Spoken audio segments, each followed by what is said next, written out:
I'm going to see if I can show you 10 design hacks in less than 10 minutes. Let's go. The first one is finding the best complementary color. The easiest way of doing that is to find your main color. Let's say we've got this lime green. Now look at your hue section. If it's below 180, then add 180. If it is above 180, take it away. So 76 plus 180 will give us 256. Now if I go ahead and take this color, take 256 and put it here, it will give us the complementary color for that base color. It gives you good contrast as well if you've chosen a bold color. Hack number 2 is to create the golden rectangle in a flash. Create a perfect square by holding shift. Doesn't matter how big it is. Take that, duplicate it down, then duplicate it again to the right, and increase the one on the right to the size of both of them. Select all of them, press unite. You have the golden rectangle, boom. It's a great way of finding the golden rectangle, quick and easy for your proportions in your design work. Hack number 3 is about making sure your type is properly kerned in a flash. You see I've got type here and it looks okay, but you can see there's some discrepancies here. There's a kind of a weird thing happening here with the E and the D and the S. What do? Well, the first thing you need to make sure you do is select your type, go over to the properties panel or go over to window and then down to character. Make sure you've got your kerning selection here to optical and you'll see the slight change there. That spaces out your characters correctly in the optical fashion with all the adjustments needed. You may need to go in and fix it a bit more, but it's a good hack just to have. Hack number 4, can you be bothered to mask someone out or use the pen tool and spend like half an hour doing it? No, I didn't think so. We'll do it the different way. Go to the Polygonal Lasso tool and we're just going to create some cuts like so.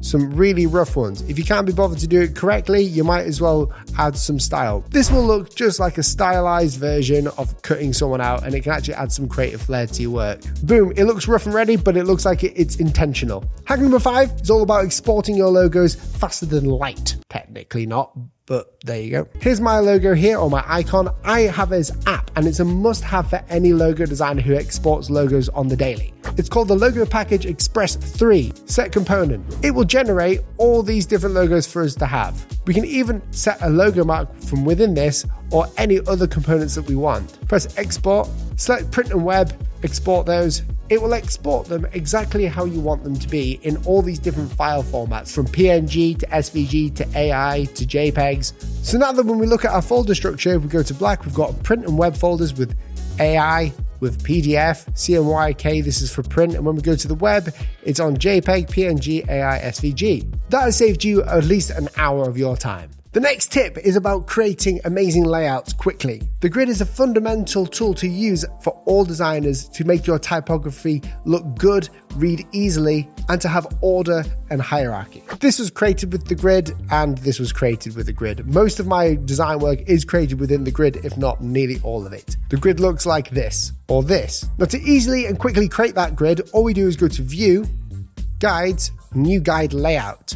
And we can add our layouts here from 7, we can go to 8, change our gutter, top margins, all here. We can bring that in to 200 each. Then we can set a preset, we can save this. And boom, we have got our grid in Photoshop. Now, what if you wanted to do it in Illustrator? Draw a box around your work. Go to Object, down to Path, and we're going to go to Offset Path. And we're going to offset it just a little bit. Turn on Preview, offset it down. I'll offset it to around here. Press OK, then go up to Object, Path, split into grid. I'm going to choose 5, 4, turn on preview, make sure my gutters are around 20, press OK, and then when you've pressed OK, these will be shaped. So press Command 5 and it will turn them into guides to where you can turn them on or off. So that is how you quickly create guides in Illustrator and Photoshop. The next hack are for those who struggle with the pen tool. Instead of the pen tool, use the Curvature tool. This is how you use it. It's just next to the pen tool on the right. And simply all we're going to do is just click again, and follow the rubber banding effect until it fits the curve, like so. We're going to keep doing this until it fits, and it will create the curve. Now, whenever we get to a point where we don't want a curve, hold Alt or Option, and it will create one that you can just go free form with. Then repeat, so create a guide, there we go, boom.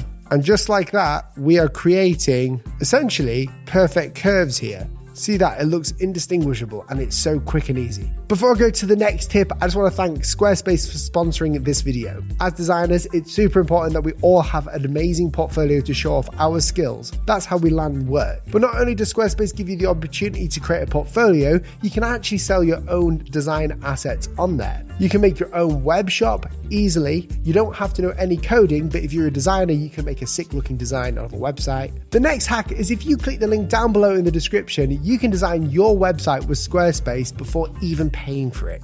If you're a graphic designer, it's very important to have your own portfolio to showcase your skills to the world, and you don't want to be spending loads of time on the back end of websites. So if you use Squarespace, it makes it so much easier because they have a visual builder, which is what we use every day as graphic designers. So for 10% off and a free trial, click the link down below. The next tip is for creating unlimited radiant gradients for free. Go to Unsplash and get an image. I've got this one here. All we're going to do is turn this into a smart object. So right click, convert to smart object. Go to filter, blur, Gaussian blur, and we're going to make this so blurry. So go to filter, liquify, get a big brush and start warping this around ever so slightly. Make sure it's a big brush so it looks like it's melting everywhere. Press OK, and then all we're going to do is go to filter, go to noise, add noise, and we're going to just go ahead and add some noise until it looks cool. What about 15? Monochromatic and uniform, press OK.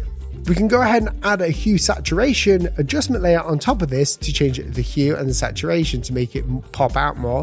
And we can choose whatever color we want. And just like that, we've got a radiant gradient for free. The next tip is getting free assets for your work using AI. Whatever your opinion is about AI, what we can do, we can go to Discord, go to Midjourney bot, and I've typed in a minimalistic, aka photorealistic 3D glowing sphere on a black background because that's what I wanted. I go ahead, I download that. Now I'm going to bring it into my artwork here, and it looks a bit strange right now, but what I'm going to do is with this, I'm going to go to the blending options up here. I'm going to go down to color dodge, and I'm going to increase the size of this. Then I'm going to go to levels, create a levels adjustment, make sure it's clipped, adjust some of those levels to get that contrast going. And right there, we've got our own asset straight from AI. Another cool way to use AI, like Midjourney, is to ask it to create compositional layouts for different things. I asked AI here to go ahead and create some posters or a minimalistic typographic poster for me. Obviously, it's not in English, but it gives you an idea of what you can do. I created this poster, and yes, it's spelt wrong, but we've got some cool blur effects here with some liquidated effects. This is how you do it. First of all, get your typography in there, and we're going to go ahead and convert that to a smart object. Secondly, I'm going to go to filter, liquify, and we're just going to mess around with the words here a little bit. I'm going to take some parts of this way out, make it a bit jumbly. That looks pretty cool, but to create some more dimension and 3D-ness to it, we need to create a blur. So we're going to use field blur. Select your work, go to filter, go to blur gallery, field blur. The way that this works is that we get these different points and we can select how much blur we want. So at this point here, I want a lot, but then if I go here and say I don't want any blur here, it will take the blur away. So I'm going to increase the blur to this point. Over here, I'm going to increase the blur again. Of all these outer edges, I don't want any blur here. Once you're happy, press OK, and you'll have this amazing and editable blur filter that you have so much control over that you can create some amazing 3D realistic artwork. The next tip is for anyone who is struggling to find good design assets to use in their projects. Envato Elements is a website where you can get over 50 million design assets, from presentation templates to typography posters. Go over there.